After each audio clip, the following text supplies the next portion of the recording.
The thunderous crash echoed through the quiet neighborhood street as Alexander Blackwood's matte black Lamborghini collided with the ancient pickup truck. For a moment, time stood still. Alexander, his knuckles white against the steering wheel, watched in horror as the driver of the truck, a weathered older man with kind eyes, stumbled from his vehicle looking dazed. "Are you all right?" Alexander shouted, abandoning his $30 million car without a second thought. At 35, Alexander had built Blackwood Technologies into a global empire, but right now, none of that mattered. "Sir, please sit down. I've called an ambulance." "No hospitals," the old man mumbled, waving his hand dismissively. "Can't afford it. I'm fine, just dizzy." Alexander's chest tightened. Of course, medical bills. A problem he hadn't considered since his 20s. "My name is Alexander. I'm responsible for this accident and I'll cover any expenses." He guided the man to sit on a nearby bench. "What's your name?" "Eduardo Santos," the man replied, his accent gentle but distinct. "The truck, it was my livelihood. I deliver flowers to local shops." Alexander glanced at the mangled pickup bed, where crushed roses and lilies lay scattered across the pavement, their sweet fragrance mixing with the acrid smell of leaking fluid. The truck was clearly beyond repair. "Mr. Santos, I promise you'll have a new truck by tomorrow, better than the old one." Eduardo looked at him skeptically. "Young man, I've heard promises before. This one I'll keep." Alexander handed him a business card with a personal number scrawled on the back. "Call me anytime." The paramedics arrived despite Eduardo's protests. As they checked him over, Alexander made calls, arranged for the vehicles to be towed, and ordered a car service to take Eduardo home once he was cleared. "Where do you live, Mr. Santos? I'll have someone drive you." "Maple Grove Gardens. It's a small apartment complex on the east side." Eduardo hesitated. "My daughter will be worried if I'm late." "Then let's not keep her waiting." An hour later, Alexander escorted Eduardo to the door of a modest apartment. The building was clean but worn, with faded paint and well-tended potted plants lining the walkway. Before Eduardo could insert his key, the door flew open. "Papa, where have you been? I've called you 10." The young woman froze, her worried expression transforming to confusion as she took in the sight of her father, accompanied by a stranger in a $3,000 suit. Alexander found himself momentarily speechless. She had Eduardo's kind eyes, but everything else about her was unexpected. Intelligent, fierce, beautiful. Her dark curls were pulled back haphazardly, a pencil stuck through the bun. She wore paint-splattered overalls over a simple white t-shirt. "Isabella, this is Mr. Blackwood." Eduardo began. "I crashed into your father's truck," Alexander finished, extending his hand. "Alexander Blackwood." Isabella's eyes narrowed as she ignored his hand. "You crashed into Papa's truck? That truck is everything to him." "Isabella," Eduardo scolded gently, "it was an accident, and Mr. Blackwood has been very kind." Alexander lowered his hand, strangely affected by her protective instinct toward her father. Most people he met were either intimidated by his wealth or eager to impress him. Isabella Santos was clearly neither. "I've arranged for a replacement vehicle," Alexander explained, "and I'd like to make sure your father sees a doctor for follow-up." Isabella crossed her arms. "We have our own doctors, thank you." "Isabella," Eduardo sighed. "Please." Something in her father's tone made Isabella soften. "Fine. Come in, Mr. Billionaire. I just made coffee." As Alexander stepped into the small but warmly decorated apartment, he felt something he hadn't experienced in years, the sensation of being completely out of his element. Family photos covered the walls. Books were stacked on every surface. The smell of home-cooked meals lingered in the air. For a man who owned properties on 4 continents, Alexander Blackwood suddenly realized he had never truly felt at home anywhere, and somehow inexplicably, he found himself wanting to stay in this tiny apartment just a little longer. "It's just Alexander," he corrected gently as Isabella handed him a chipped mug of the most delicious coffee he'd ever tasted. "Well, just Alexander," she replied with the barest hint of a smile. "You should know that my father's flowers are the best in the city. Whatever truck you get him better have a good cooling system." And just like that, Alexander Blackwood, who had closed billion-dollar deals without breaking a sweat, felt his heart skip a beat over a woman who couldn't care less about his fortune. By the time Alexander left the Santos apartment that evening, the sun had long set. He found himself lingering over dinner, a simple but delicious homemade paella that Isabella had reluctantly extended an invitation to after Eduardo's insistence. What was meant to be a quick apology had turned into hours of conversation. "Your car is still waiting," Isabella noted as she walked him to the door, arms crossed defensively across her chest. "Don't billionaires usually have places to be?" "We do," Alexander replied with a small smile, "but rarely anywhere worth being." Something flickered in her eyes. Curiosity, perhaps, before she replaced it with her now familiar skepticism. "The new truck arrives tomorrow?" 8 a.m. sharp with the cooling system you specified." Isabella nodded once, satisfied. "Good. Papa needs to make his deliveries." Alexander hesitated at the threshold. "I'd like to check on your father in a few days. Make sure he's recovering well. We have his follow-up appointment on Friday." She tucked a loose curl behind her, a gesture Alexander found inexplicably captivating. "You can call." "I'd prefer to come in person," he said, surprising himself with his persistence. "Perhaps around noon, I could bring lunch." Isabella studied him, her artist's eyes seeing more than he was comfortable revealing. "Why are you really doing this, Alexander? The truck, the doctor, now lunch, guilty conscience or charity case?" Her directness caught him off guard.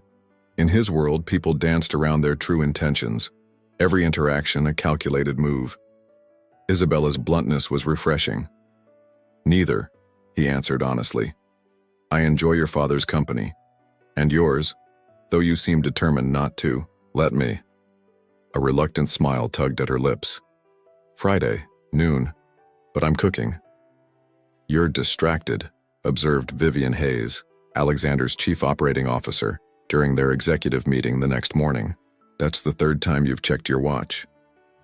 The boardroom fell silent. In 10 years, no one had seen Alexander Blackwood anything less than completely focused during a meeting. "The Santos delivery," he explained curtly.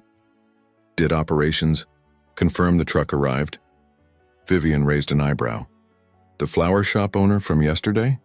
"Yes, delivered at 7:58 a.m., 2 minutes early, fully equipped with the specialized cooling system you specified. Is there a problem?" "No problem." Alexander returned to the quarterly projections on his tablet, aware of the curious glances exchanged around the table. He had personally overseen the truck selection, a practical yet comfortable model that would serve Eduardo's business well, not flashy enough to make him uncomfortable but reliable enough to last years. What Alexander couldn't explain was why he'd spent the night researching flower transportation requirements instead of reviewing the acquisition proposal worth billions on his desk, or why he'd added a small studio space in the back of the truck, with proper lighting and a fold-out desk, after noticing Isabella's paint-stained hands and the half-finished canvases stacked in their living room. "Let's continue," he said, refocusing. But throughout the day, Alexander found his thoughts drifting to the small apartment across town, to homemade coffee and chipped mugs and genuine conversation. Isabella stared at the truck parked outside their apartment building, her mouth slightly open in disbelief. "This isn't just a replacement," she muttered, running her hand along the pristine white exterior. "This is excessive."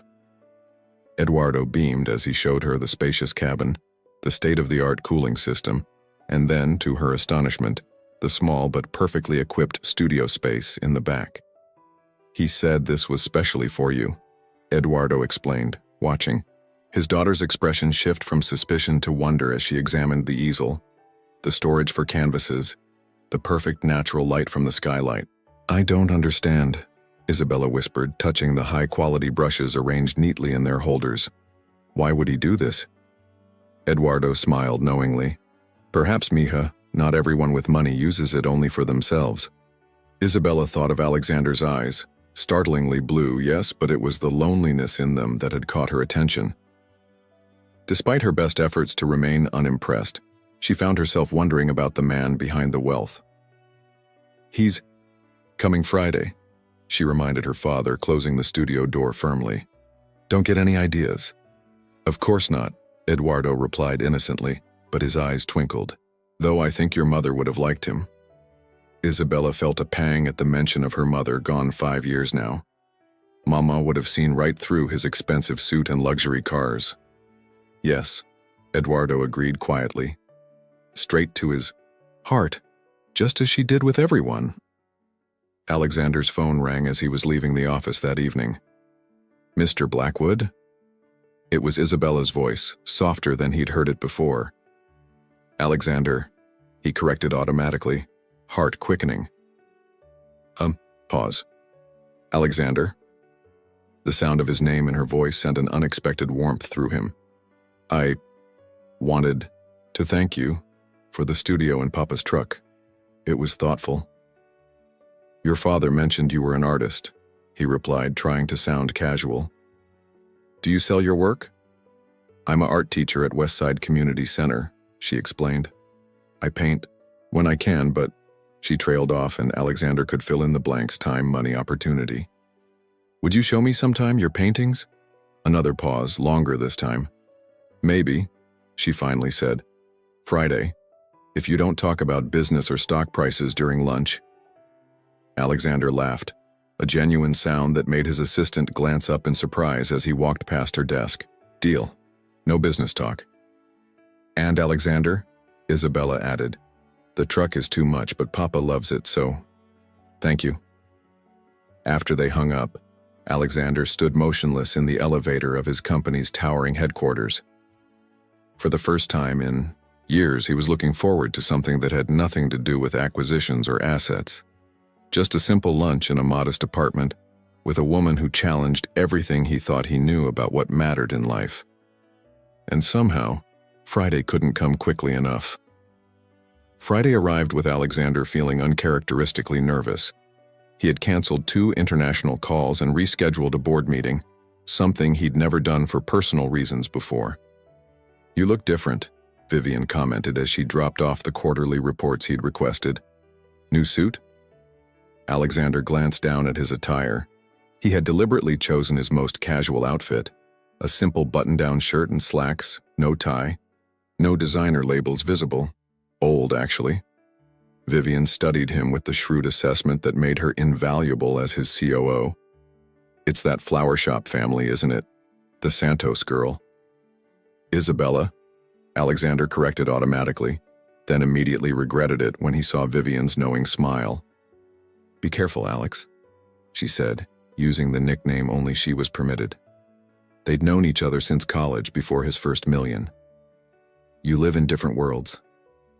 "Maybe I'm tired of my world," he replied quietly, surprising them both. When Alexander arrived at the Santos apartment, he was greeted by delicious aromas and the sound of laughter. He paused before knocking, struck by a sudden, uncomfortable realization. He couldn't remember the last time laughter had echoed through any of his homes. Isabella opened the door, flour dusting her cheek and her hair pulled back in a messy bun. "You're early," she accused, but without the edge her voice had carried during their first meeting. "I brought wine," Alexander offered, holding up a bottle. He'd agonized over the selection, finally choosing a moderately priced local vintage rather than something from his cellar that would cost more than a month's rent for the Santos family. Isabella's lips quirked in amusement. "How restrained of you." "Isabella, let the man in," Eduardo called from inside. "The empanadas are getting cold." The apartment seemed different today, brighter somehow. Alexander noticed fresh flowers arranged in simple vases throughout the space, clearly from Eduardo's new truck. Isabella had been busy in the kitchen. The small table was set with mismatched plates and well-worn silverware, but everything was spotless and thoughtfully arranged. "Papa insisted on making his famous empanadas," Isabella explained, leading him to the kitchen where Eduardo was arranging golden pastries on a serving plate. "It's his way of saying thank you." No thanks necessary, Alexander insisted, helping Eduardo carry the food to the table. How are you feeling? Perfect, Eduardo beamed. The new truck is a dream. My regular customers have doubled their orders, now that the flowers stay so fresh. During lunch, Alexander found himself relaxing in a way he rarely did.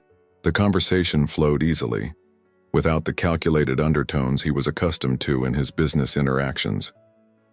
Eduardo told stories of his childhood in Peru, of meeting Isabella's mother, of building his small business flower by flower. And you, Alexander? Eduardo asked. Your family? Alexander hesitated. My parents died when I was in college. Car accident. Isabella's eyes softened. I'm sorry. I threw myself into building Blackwood Technologies after that. Alexander stared at his plate. It was easier than dealing with the emptiness of the family estate. So you built an empire instead, Isabella observed, not unkindly. I built walls, Alexander corrected with unexpected honesty. Very expensive walls. A comfortable silence fell, broken when Eduardo announced he needed to make his afternoon deliveries. The hospital orders are waiting, he explained, winking at Alexander. Very important clients. After Eduardo left, Alexander expected awkwardness to descend, but Isabella surprised him. Come on, billionaire, she said, standing. You wanted to see my paintings. She led him to a small room that clearly served as both her bedroom and studio. Canvases leaned against every wall, some finished, others in progress. Alexander moved slowly around the space, genuinely moved by what he saw.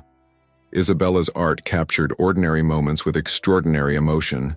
An elderly couple on a park bench, their hands intertwined. A child's face illuminated by birthday candles. Dawn breaking over the city's industrial district. Somehow beautiful despite the grit. These are remarkable, Alexander said softly, stopping before a particularly striking painting of Eduardo, surrounded by his flowers, his weathered face radiating quiet joy. You see people, really see them. Isabella watched him cautiously. That's what's missing in your world, isn't it? Being seen for who you are, not what you own. Alexander met her gaze. Yes. And what about your work? Do you enjoy it? The question caught him off guard. People asked about his success, his strategies, his wealth, never if he enjoyed what he did. Parts of it, he answered thoughtfully. I like creating something from nothing, solving problems. But lately, he trailed off. What? Lately, I've been wondering what it's all for. Alexander gestured to her paintings. You create beauty. You teach children art. Eduardo brings flowers to people celebrating or grieving or falling in love. I make money. For what? Isabella considered him for a long moment. Maybe you haven't found your what yet. On impulse, Alexander picked up a brush from her work table. Will you teach me? To paint? Isabella looked skeptical. Don't billionaires usually buy art, not make it? I'm not interested in being a typical billionaire today, he replied, holding her gaze. Something shifted between them as Isabella took the brush from his hand, her fingers brushing his. First lesson, she said softly. You have to be willing to make a mess. For the next 2 hours, Alexander Blackwood, whose signature appeared on documents that moved markets, struggled to paint a simple bowl of fruit under Isabella's patient guidance. His cell phone rang repeatedly. He silenced it without checking the caller. Email notifications piled up. He ignored them all. When Isabella finally stood behind him, her breath warm against his neck as she guided his hand to create the right stroke, Alexander knew with absolute certainty that no business deal had ever made him feel this alive. Not terrible, Isabella pronounced when they finished examining his lopsided attempt. High praise, Alexander laughed, then grew serious. Thank you, not just for this, he gestured to the painting, but for today, for seeing me as just Alexander. I don't think there's anything just about you, Isabella replied quietly. When their eyes met this time, the air between them charged with possibility. Alexander did what terrified CEOs and hardened investors never could. He rendered Alexander Blackwood completely speechless. "Would you have dinner with me tomorrow?" He finally managed. "Not here. There's a place by the waterfront, small, family-owned, nothing fancy." Isabella tilted her head, considering. "Will you wear that suit again? The one without the designer label you tried to hide?" Alexander smiled. "Caught.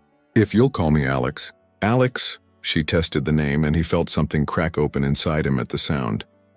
"Pick me up at 7. And don't be late." As Alexander left the Santos apartment that afternoon, he realized something profound had shifted. For years, he had moved through life accumulating wealth and power, believing they were adequate substitutes for genuine connection. Now walking down the steps of a modest apartment building, his hands still smudged with paint, Alexander felt richer than he had in decades. 3 months had passed since the fateful accident that brought Alexander Blackwood into the lives of the Santos family. 3 months of dinners at small family-owned restaurants, weekends spent helping Eduardo with his deliveries, and evenings in Isabella's tiny studio, where Alexander had progressed from lopsided fruit to almost recognizable landscapes. Tonight, Alexander paced his penthouse, more nervous than before any acquisition or merger in his career. The board meeting today had been contentious. His announcement of the Blackwood Foundation, dedicated to supporting community arts and small businesses, had been met with resistance from shareholders concerned about redirecting profits. "They'll come around," Vivian had assured him afterward. "They always do when they see the numbers." "But are you sure about the other decision?" Alexander fingered the small velvet box in his pocket. "More certain than I've ever been about anything." Now, as he waited for Isabella to arrive for their special dinner on his private terrace, Alexander wondered if he'd made the right choice in bringing her here. They had carefully navigated the disparities in their worlds over the past months, with Alexander embracing Isabella's simple pleasures and community-centered life. Tonight would be the first time she would see how he truly lived. The elevator chimed, and Isabella stepped out, momentarily taking his breath away. She wore a simple emerald dress, her dark curls cascading over her shoulders. What struck him most was her expression, uncertain but determined. "So this is the fortress," she said, taking in the vast penthouse with its floor-to-ceiling windows overlooking the city. "It never felt like home until this moment," Alexander replied honestly, taking her hand. "Now it just feels empty." He led her to the terrace, where he had personally arranged a table beside his rarely used pool. Candles flickered in the evening breeze, and the city lights sprawled beneath them like fallen stars.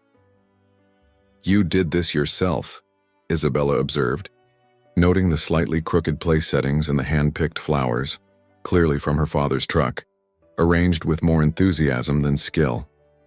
"I wanted tonight to be from me, not my staff or my wealth," Alexander explained, pulling out her chair. "Though I did have the chef prepare your father's empanada recipe. I hope I remembered it correctly." Isabella smiled, touched by his effort. "It's beautiful, Alex."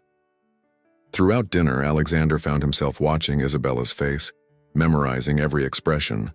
She had changed him in ways he was only beginning to understand, teaching him to see beauty in ordinary moments, to value connection over acquisition, to create rather than merely possess. "There's something I need to show you," he said when they had finished their meal. He took her hand and led her to his home office, a space he had redesigned entirely over the past week. Isabella gasped when she entered. Where cold, minimalist furniture and financial displays had once dominated, the room now held easels, canvases, and art supplies. One wall featured a stunning mural of the city at dawn, a professional rendering of Isabella's painting that had so moved him on their first afternoon together. But it was the large architectural model in the center of the room that drew her attention. "What is this?" she asked, circling the intricate miniature building. "The future home of the Westside Community Arts Center," Alexander explained, his voice betraying his excitement. "With studios for local artists, classrooms for children and adults, gallery space, and a rooftop garden for your father's flowers." Isabella stared at him, speechless. The Blackwood Foundation's first project, he continued, nervous now at her silence. I've acquired the old factory building on Maple Street. If you approve the design, construction begins next month. Alex, Isabella finally whispered, her eyes glistening. This is... Why would you do this? Alexander took a deep breath. Because you showed me that wealth only matters if it creates something meaningful. And because... He hesitated, then reached for her hands. Because I love you, Isabella. I love your passion, your honesty, your ability to see beauty where others see nothing. You've taught me what truly matters. Isabella's eyes widened. You love me? More than I thought possible, Alexander admitted. And I know we come from different worlds, but... No, Isabella interrupted, stepping closer. We come from the same world. You just forgot that for a while. She reached up to touch his face, and Alexander felt the artist's calluses on her fingers, a texture more precious to him now than the smoothest silk. I love you too, she said simply. Not your money or your power, just you, Alex. The man who paints terrible fruit and makes my father laugh and sees me, really sees me. Alexander pulled the small velvet box from his pocket and opened it. Inside nestled a ring unlike any Isabella had ever seen. Not a flawless diamond as one might expect, but a unique creation of natural sapphires and tiny emeralds arranged like forget-me-nots and leaves surrounding a modest central stone. My mother's, Alexander explained softly. The only thing of hers I kept. The setting was plain gold originally. I had it redesigned to remind me of your paintings. It's perfect, Isabella breathed, tears spilling onto her cheeks. Isabella, Santos, Alexander said, his voice steady despite his pounding heart. Will you marry me? Not for my fortune, but for the man you've helped me become? Yes, she answered without hesitation, but on one condition. Alexander raised an eyebrow, amused. You're negotiating my proposal? We live in a real home, Isabella said firmly, not this beautiful empty fortress, somewhere with neighbors and noise and life. Alexander laughed, pulling her close. I was hoping you'd say that. I have a confession to make. He reached for a folder on his desk and handed it to her. Inside were papers for a modest but charming house a few blocks from Eduardo's apartment. Already purchased, he admitted. With a studio for you, an office for me, and a garden for your father to tend when he's not making his deliveries. Isabella shook her head in wonder. You were that certain I'd say yes? I was certain I'd never stop asking until you did, Alexander replied, slipping the ring onto her finger. Your father's blessing wasn't easy to earn, you know. He made me deliver flowers with him for a month before he agreed. Papa knew? Isabella gasped. He suggested the house. Alexander grinned. Said you'd never be happy in a place without character. As they stood together in the reimagined office, the city lights twinkling below them, Isabella reached up to kiss him, a promise of all that was to come. You know, she murmured against his lips, for a billionaire, you're surprisingly wise. And for an artist, he replied, holding her close. You've created your greatest masterpiece in me. 1 year later, the grand opening of the West Side Community Arts Center buzzed with activity. Children raced through the hallways, marveling at the artwork displayed in the galleries.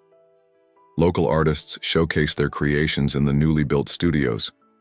And on the rooftop garden, Eduardo Santos proudly gave tours of his flowering paradise, which supplied the center's cafe and events. In the main gallery, Alexander stood with his arm around his wife, watching as she directed the hanging of the center's featured exhibition, Ordinary Extraordinaire, a collection showcasing the beauty in everyday moments. Mrs. Blackwood called one of the students from Isabella's advanced class. Should the lighting be warmer for the sunset pieces? Isabella smiled at the title she was still getting used to. Definitely warmer, she agreed, then turned to her husband. What do you think, Mr. Santos? Alexander laughed at their private joke. He had indeed taken her family name alongside his own when they married, much to the business world's confusion. "I think," he said, kissing her forehead, "that I'm the richest man in the world, and it has nothing to do with my bank account." From across the room, Eduardo watched his daughter and son-in-law with satisfaction.